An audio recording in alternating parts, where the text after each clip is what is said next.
മഴയുണ്ടെങ്കിലും ഇല്ലെങ്കിലും അനന്തു പത്രം വീടുകളിലും വിദ്യാലയങ്ങളിലും ഇടാനായി അതിരാവിലെ പോകും. ചെറിയ പൈസ മാസം കിട്ടുമെങ്കിലും അവൻ്റെ ചെറിയ ആവശ്യങ്ങൾക്ക് അത് മതിയാകും. അനന്തു 7ാം ക്ലാസ് വിദ്യാർത്ഥിയാണ്. അവൻ പത്രമിടാൻ പോകാൻ കാരണമുണ്ട്. എപ്പോഴും വിദ്യാലയത്തിൽ ഇന്നത്തെ പ്രധാനപ്പെട്ട വാർത്തകൾ എഴുതിക്കൊണ്ടുവരാൻ ക്ലാസ് ടീച്ചർ പറഞ്ഞിരുന്നു. അതിന് പത്രം ദിവസം വാങ്ങാനുള്ള സാമ്പത്തികമായി അനന്തുവിന് കഴിയില്ല. അനന്തു മനസ്സിൽ ചിന്തിച്ച കാര്യമാണ്, പത്രം ഓരോ വീടുകളിലും ഏൽപ്പിക്കാൻ പോയാലോ? എനിക്കെപ്പോഴും വായിക്കുകയും ചെയ്യാം, പത്രം നോട്ട്ബുക്കിൽ എഴുതുകയും ചെയ്യാം. വീട്ടിൽ സൈക്കിളും ഉണ്ട്. വീട്ടിലെ കുറച്ച് ആവശ്യങ്ങൾക്ക് കിട്ടുന്ന ചെറിയ പൈസ ഉപകരിക്കുകയും ചെയ്യും. അനന്തുവിൻ്റെ ചിന്ത എന്നും നേരായിരുന്നു. അങ്ങനെ അനന്തുവിൻ്റെ വീട്ടുപരിസരങ്ങളിലെ ഒട്ടുമിക്ക സ്ഥലങ്ങളിലും പത്രമിടാൻ പോകും. ഇതാരാണ്? സൂക്ഷിച്ചു നോക്കുന്നുണ്ടല്ലോ, അദ്ദേഹം എൻ്റെ നേരെ വരുന്നുണ്ടല്ലോ. എന്താണ് മോൻ്റെ പേര്? അനന്തു. എത്രാം ക്ലാസ്സിലാ പഠിക്കുന്നത്? 7ാം ക്ലാസ്സിലാ. കഥയും കവിതയും ഒക്കെ എഴുതുന്ന ശീലമുണ്ടോ? ഇല്ല. ഏതോ അപരിചിതൻ്റെ ചോദ്യം അനന്തുവിന് മനസ്സിൽ വലിയ ആശങ്കയുണ്ടാക്കി. അദ്ദേഹം ഇളഞ്ചിരി ചിരിച്ച് അനന്തുവിൽ നിന്ന് അകന്നുപോയി. അനന്തു മനസ്സിൽ എന്തൊക്കെയോ ചിന്തിക്കാൻ തുടങ്ങി.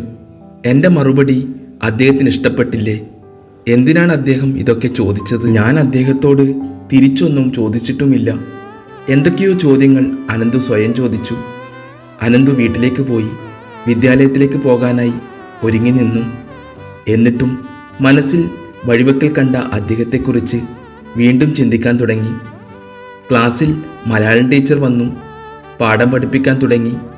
ടീച്ചർ പറഞ്ഞു, ഒരു വിഷയം ഞാൻ തരാം, എല്ലാവരും ഒരു കടലാസിൽ ആ വിഷയത്തെക്കുറിച്ച് കവിത എഴുതണം. എന്നിട്ടും അനന്തുവിൻ്റെ മനസ്സിൽ വഴിവെക്കൽ കണ്ട അദ്ദേഹത്തിൻ്റെ രൂപവും ഭാവവും ചോദ്യവും ഇതൊക്കെ വിടാതെ പിന്തുടർന്നു. ടീച്ചർ പറഞ്ഞു, വിഷയം ബോർഡിലെഴുതി. അപരിചിതൻ. എന്നാൽ എല്ലാവരും അരമണിക്കൂറിനുള്ളിൽ എഴുതി ഈ മേശപ്പുറത്ത് വെക്കണം. കുട്ടികളൊക്കെ എഴുതാൻ തുടങ്ങി. അനന്തു കടലാസും കയ്യിൽ പിടിച്ച് എവിടെന്നാ തുടങ്ങേണ്ടതെന്ന് ചിന്തിച്ചു നിന്നു. വഴിവെക്കൽ കണ്ട അപരിചിതനായ അദ്ദേഹത്തെക്കുറിച്ച് എഴുതാം. അദ്ദേഹമാണല്ലോ ആദ്യമായി കഥയും കവിതയും എഴുതാറുണ്ടോ എന്ന് ചോദിച്ചത്. ചിലപ്പോൾ ദൈവനിയോഗമായിരിക്കാം അദ്ദേഹം ഒരു വിഷയം നൽകി അകന്നുപോയതും. ആ ചോദ്യം തന്നെ മലയാളം ടീച്ചർ നൽകിയതും. അപരിചിതൻ. ജീവിതത്തിൽ എന്നും നേരുമാത്രം നടക്കുന്ന അനന്തു ആത്മവിശ്വാസത്തോടെ കവിത എഴുതി. അപരിചിതൻ്റെ ഓരോ ഭാവവും ചോദ്യവും മനസ്സിൽ കോർത്തിണക്കി ഒരു കവിത എഴുതി. കൂടെ പേരും ക്ലാസ്സും എഴുതി മേശപ്പുറത്ത് വെച്ചു. ടീച്ചർ കുട്ടികളുടെ പേപ്പറും എടുത്ത് പുറത്തേക്ക് പോയി. വിദ്യാലയം വിട്ടതും അനന്തു വീട്ടിലേക്ക് പോയി. പിന്നീടുള്ള ചിന്ത എഴുതിയ കവിതയെക്കുറിച്ചായിരുന്നു. അനന്തു നേരം പുലരാനായി കൊതിച്ചു. സൈക്കിളും എടുത്ത് പത്രമിടാനായി പോയി.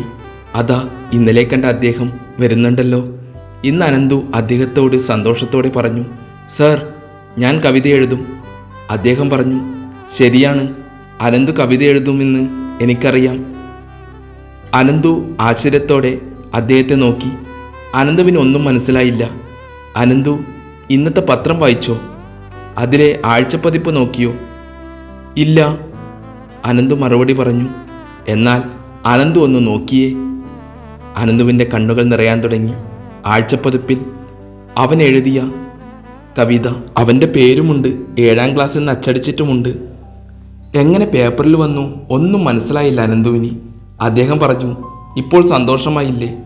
അനന്തുവിന് എന്തൊക്കെയോ അദ്ദേഹത്തോട് പറയാനുണ്ടായിരുന്നു. സന്തോഷം കൊണ്ട് ഒന്നും പറയാൻ കഴിഞ്ഞില്ല. അദ്ദേഹം അനന്തുവിൻ്റെ തലയ്ക്ക് അനുഗ്രഹവും സ്പർശനവും നൽകി നല്ലത് വരട്ടെ എന്ന് പറഞ്ഞ് അകന്നു. അനന്തു സ്വയം ചോദിച്ചു, അദ്ദേഹം ആരാണ്? ചിലപ്പോൾ അപരിചിതനായ അദ്ദേഹത്തിൻ്റെ പേര് പോലും ഞാൻ ചോദിച്ചില്ല. അപരിചിതൻ എന്ന് അദ്ദേഹത്തെ വിളിക്കാം. ഞാൻ എഴുതിയ കവിത, ടീച്ചർ നൽകിയ വിഷയം അതാണല്ലോ. അനന്തു വിദ്യാലയത്തിലേക്ക് സന്തോഷത്തോടെ പോയി. മലയാളം ടീച്ചർ വന്നു. ഇന്നെന്താണ് വാർത്ത? അനന്തു വായിക്ക്. അനന്തു ഒരുപാട് വാർത്തകൾ സന്തോഷത്തോടെ വായിച്ചു. ടീച്ചർ പറഞ്ഞു, ആഴ്ചപ്പതിപ്പ് എത്ര പേർ വായിച്ചു? ആരും കൈവൂക്കിയില്ല. അനന്തു കൈവൂക്കിയില്ല. എന്തോ ഒരു മടി.